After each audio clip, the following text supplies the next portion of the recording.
الَّذِينَ يَنقُضُونَ عَهْدَ اللَّهِ مِن بَعْدِ مِيثَاقِهِ وَيَقْطَعُونَ مَا أَمَرَ اللَّهُ بِهِ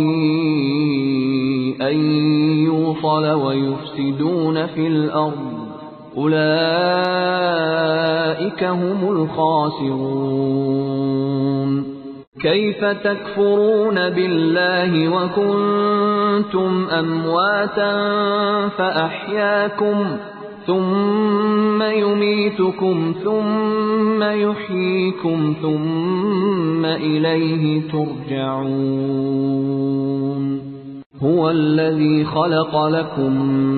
مَّا فِي الْأَرْضِ جَمِيعًا ثُمَّ اسْتَوَىٰ إِلَى السَّمَاءِ فَسَوَّاهُنَّ سَبْعَ سَمَاوَاتٍ